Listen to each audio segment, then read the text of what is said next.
ایک بڑا اہم سوال کہ حج کیسے کریں، آپ کیسے کریں گے، سیکھ کر یا بنا سیکھے؟ تو آج ان سب باتوں کو جانیں گے کہ حج سیکھ کر کرنا کیوں ضروری ہے، اور علم کے ساتھ حج کرنا آپ کے لیے کیسے ثواب اور برکت کا ذریعہ بن سکتا ہے، اور وہ کون سی غلطیاں ہیں جو عام لوگ کرتے ہیں اور ان سے آپ کو بچنا ہے۔ ویڈیو کو پورا واچ کریں، انشاءاللہ یہ آپ کے سفر کو بالکل بدل دے گی۔ دیکھیے، سب سے پہلی بات کہ حج سیکھ کر کرنا کیوں ضروری ہے۔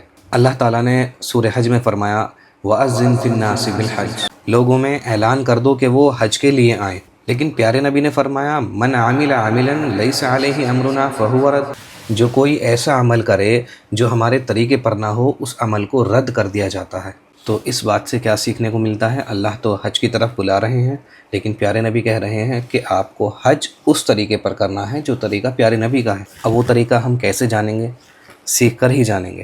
تو حج آپ کو سیکھ کر کرنا ہے، بنا سیکھے حج، دیکھا دیکھی حج نہیں کرنا۔ ہمیں یہ سمجھنا ہے کہ حج کرنے کا نام نہیں ہے، صحیح طریقے سے کرنے کا نام حج ہے۔ ہمارا ہر قدم، ہر نیت، ہر دعا سنت کے مطابق ہو۔ آپ لوگ جب وہاں پہنچیں گے تو دیکھیں گے کہ لوگ ایک دوسرے کو دیکھ کر رہے ہوتے ہیں، لوگ مطاف میں طواف ایک دوسرے کو دیکھ کر رہے ہوتے ہیں، اپنے عمل ایک دوسرے کو دیکھ کر رہے ہوتے ہیں، جبکہ ہم یہ جانتے ہیں کہ وہاں مکہ میں دنیا کے ہر کونے سے آدمی پہنچتا ہے، نہیں معلوم کون کس مزاج کا ہے، کس مسلک کا آدمی ہے۔ تو آپ دوسرے کو دیکھ کر اپنا عمل صحیح نہیں کر سکتے۔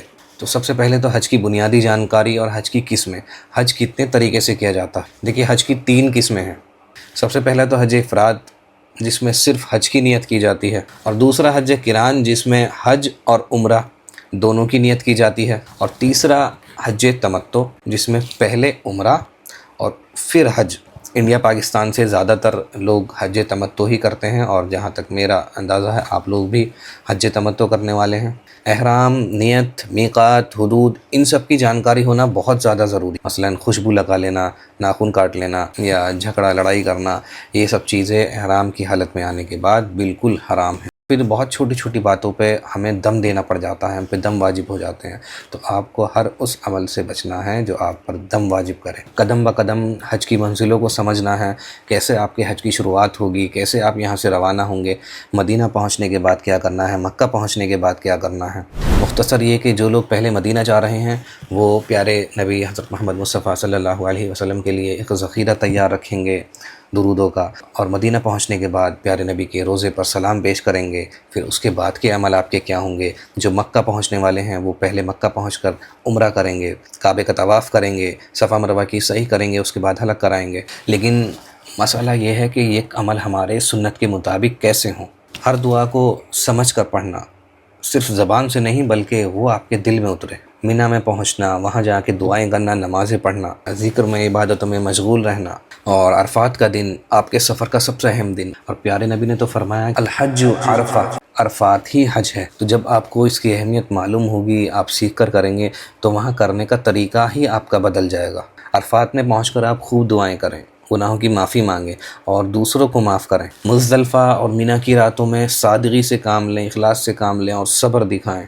جمرات، رمی، قربانی، حلق، یہ سب کام بہت ہی سکون کے ساتھ کریں، جلد بازی نہ کریں، صبر دکھائیں، اطمینانی سے کریں۔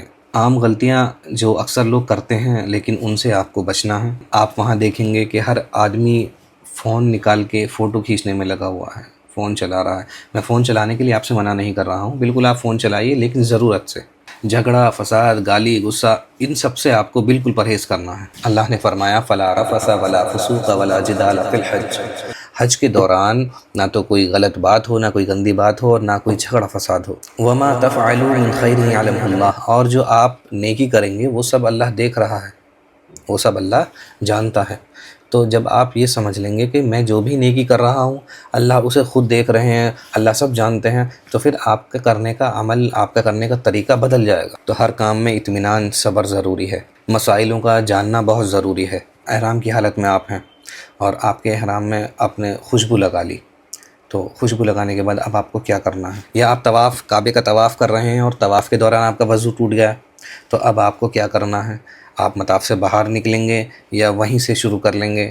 یا مثلا آپ کے دو طواف ہو گئے، طواف کے 2 چکر ہو گئے، 3 چکر ہو گئے، تو اب آپ وضو کر کے آئیں گے تو دوبارہ سے شروع کریں گے یا تیسرے کے بعد چوتھا چکر شروع کر لیں گے؟ یہ بہت باریک مسئلے ہیں جو آپ کو سیکھنا بہت زیادہ ضروری ہے۔